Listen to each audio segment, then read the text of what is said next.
The foreclosure notice was taped to my front door. It wasn't the bank's name on the letter that broke my heart. It was my son's. He hadn't just taken my house, he had taken my name. It's strange. For 72 years, this house has been my only home. My parents bought it with a soldier's loan after the war, their first and only real piece of the world. I remember the scent of my mother's baking mingling with the pipe tobacco my father smoked in his armchair. When my husband George carried me over this threshold, he promised us we would fill these rooms with our own history. And we did. We raised David here. His height is still marked in faint pencil on the pantry doorframe, a testament to a childhood that felt, in memory, as solid as these old plaster walls. After George died, David stepped in. He was so worried about me being alone, about me managing the bills. "Let me handle the finances for you, Mom," he said, his voice full of such earnest concern. "The paperwork is too much for you now." I handed it all over without a second thought. My savings, my pension, the deed to the house. It felt like love, a son protecting his widowed mother. But the witness self in me saw small things. The new expensive watch on his wrist that he said it was a gift from a grateful client. The way he would vaguely mention solid, long-term investments when I asked where the savings were going. I told myself I was being uncharitable. He was a successful man, a good son. Then last week, the call started. A man from a lending company I'd never heard of, asking to confirm my address. "Just a formality," he said. When I mentioned it to David, he waved it off as a clerical error. "Don't worry, Mom, I'll handle it," he assured me. That's when the knot in my stomach first formed. He handled everything. And yesterday, taped to the door my father had hung with his own two hands, was the result of all his handling. It seems I didn't just give him the keys to my house. I gave him the keys to my life. And he unlocked every door just to empty the rooms.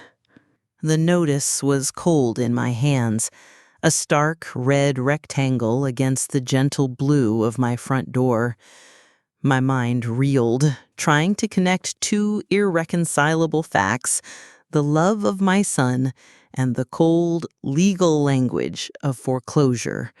There had to be a mistake, a misunderstanding. There was no one else to call, no one else who had ever touched my affairs. I trusted my dated with everything.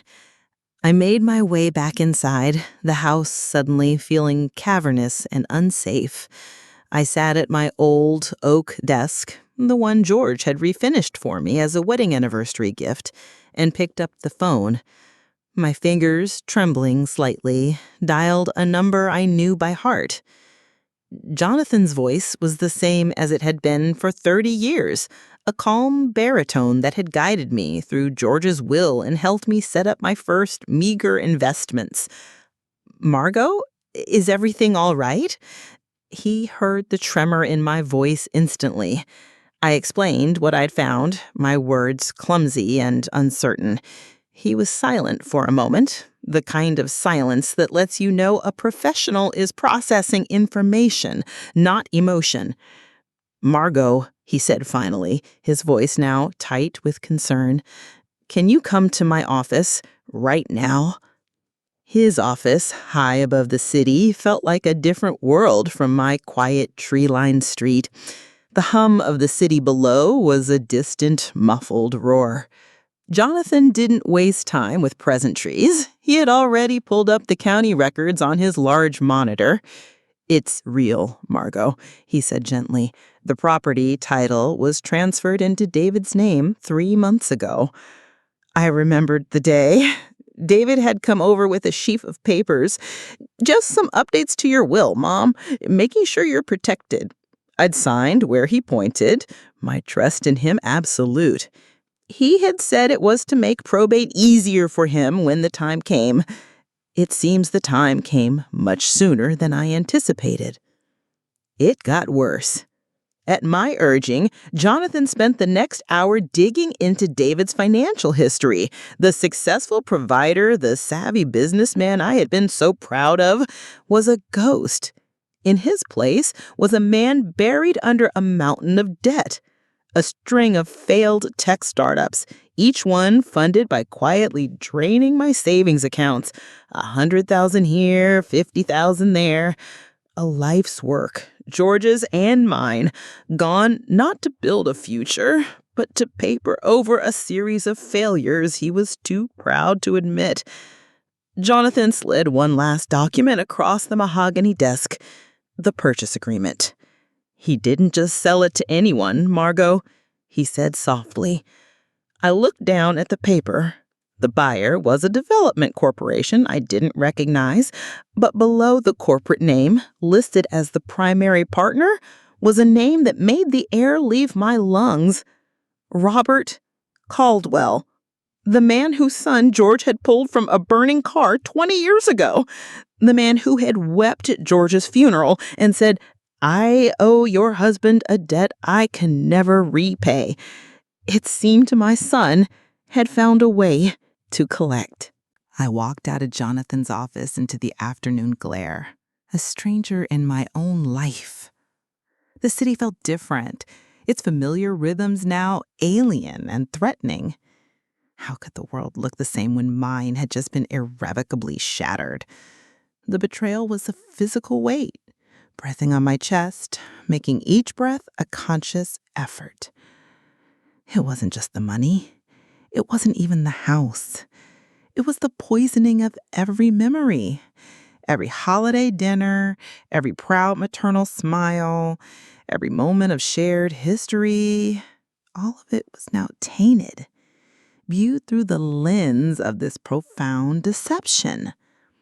He didn't just steal from me, he stole me from me.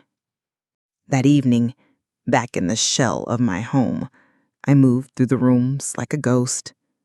I touched the pencil mark on the pantry door frame from David's 10th birthday, and my hand came away feeling nothing. The joy was gone, replaced by a cold, aching void. I found the old photo albums, the leather covers worn soft by time. Page after page, a chronicle of a life I thought was built on love, now revealed to be a carefully constructed lie. And there he was, on every page, my David, my son, his smiling face a mask I had never once thought to question. My protector, my confidant, the keeper of my secrets, and, it turned out, the architect of my ruin.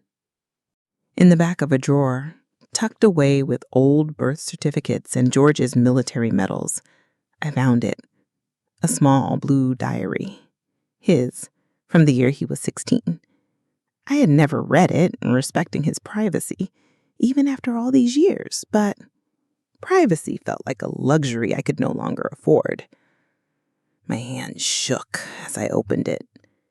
His teenage scrawl filled the pages. Thoughts on girls, complaints about school, dreams of the future. And then I saw it. An entry dated a week after his father's death. Everyone keeps saying that was a hero. They don't understand. He wasn't a hero. He was a fool. He gave his life for a stranger's kid, and for what? A medal? We're left with nothing. The diary fell from my hands. That single sentence recontextualized everything. His resentment hadn't started with bad business. It had been festering for 20 years, a quiet, patient poison waiting for its moment. I wasn't just a resource to be tapped. I was a debt to be collected. It's strange. In that moment, the world just stopped.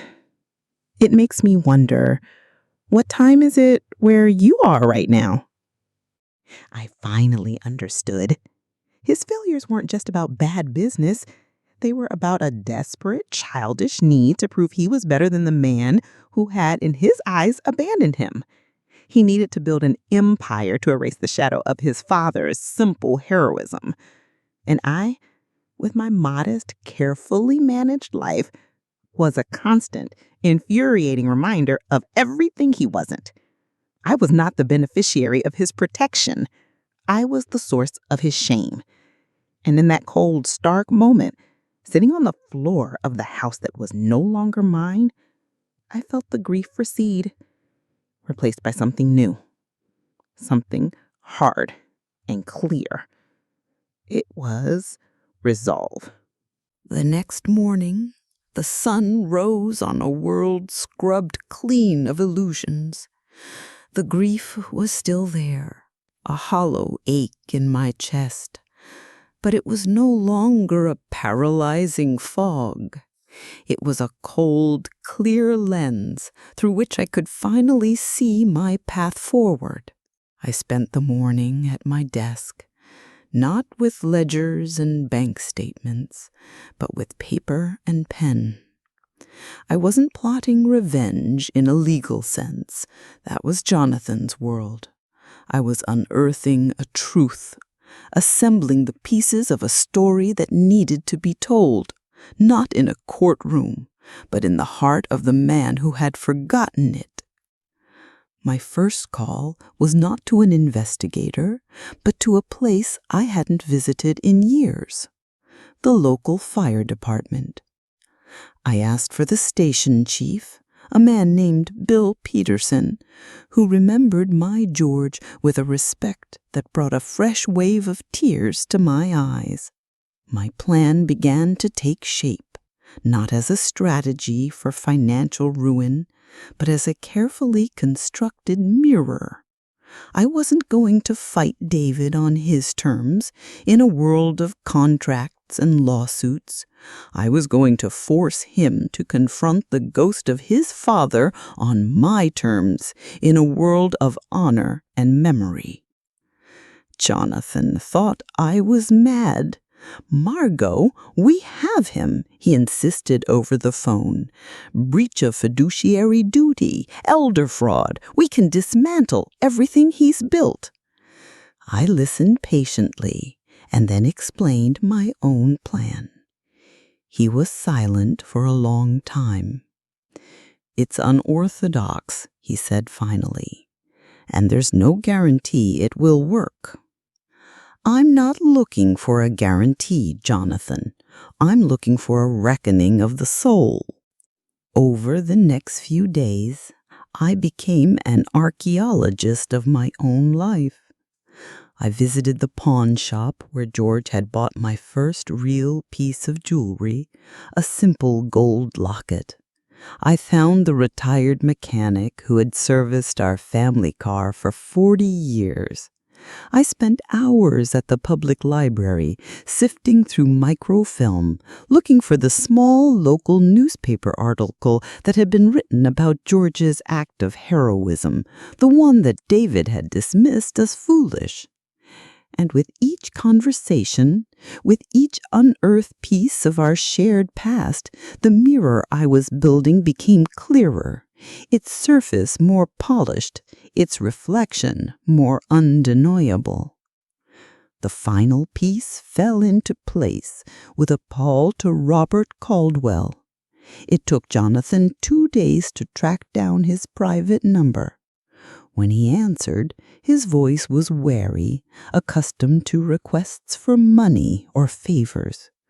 When I introduced myself, the wariness was replaced by a profound, humbled silence. "Mrs. Eldridge," he said, his voice thick with an emotion that felt startlingly real, even over the phone.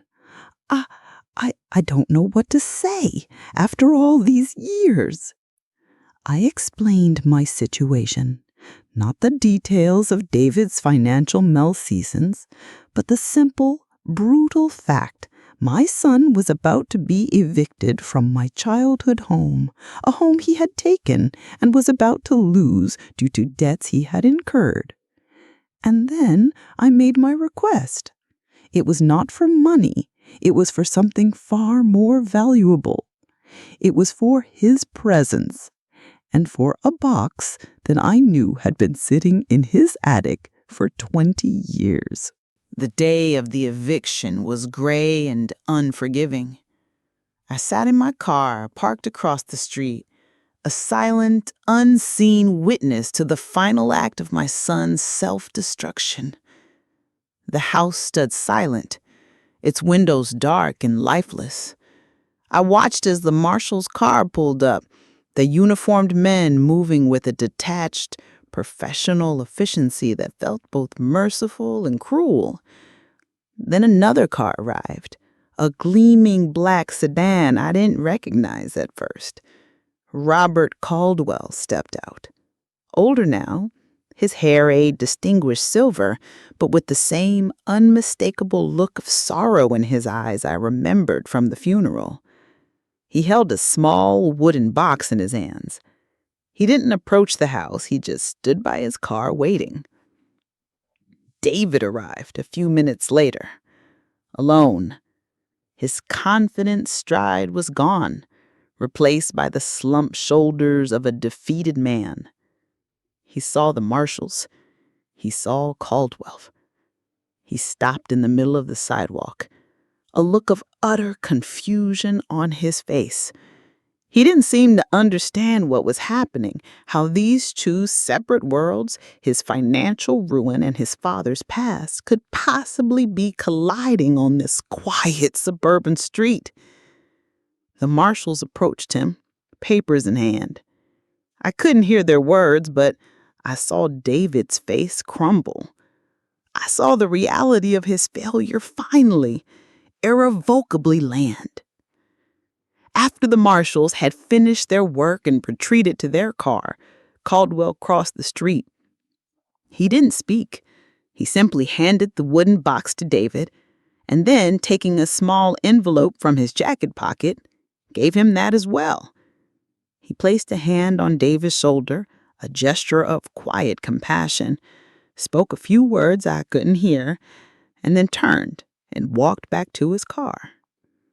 David stood there, alone on the sidewalk, in front of the house he had stolen and lost, holding the box. Slowly, as if in a trance, he opened it. I knew it was inside. His father's medals for bravery, the flag that had draped his coffin, a small, tarnished silver frame holding a picture of George and a young David laughing on a fishing boat. My son sank to his knees right there on the pavement, his body shaking with silent, racking sobs. Then his hands, still trembling, he opened the envelope. I knew it was in there too. It wasn't a check or a legal document. It was a letter from me. A letter not of anger or recrimination, but of profound, heartbreaking love. I told him in the letter that I had used my last funds to buy the debt from the lender, that the house was now, once again, mine, and that its door would remain closed to him until he understood what it meant to be his father's son. He read the letter, his face streaked with tears, his carefully constructed world of tangents and resentment finally, completely dismantled. He remained there on his knees for a long time. Then, slowly, he rose. He looked at the house, his gaze no longer filled with entitlement, but with a dawning, agonizing remorse.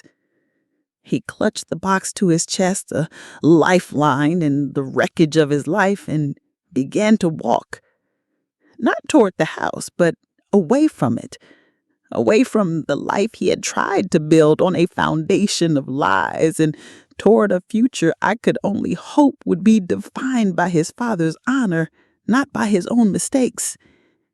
It was only then that I started my car and drove away, leaving behind the house, the betrayal, and the past. A single tear traced a path down my cheek, but it was not a tear of sorrow. It was a tear for the boy who had finally remembered his father's name, and for the man I hoped he might one day become. My son's path to redemption was long, but it was real. Our story shows that it is never too late to remind someone of the goodness they have forgotten. If this story has touched you, subscribe to our channel to join a community that believes in the power of conscience and the courage of a broken heart. What memory of a loved one gives you strength in your darkest moments? Share your story with us in the comments below.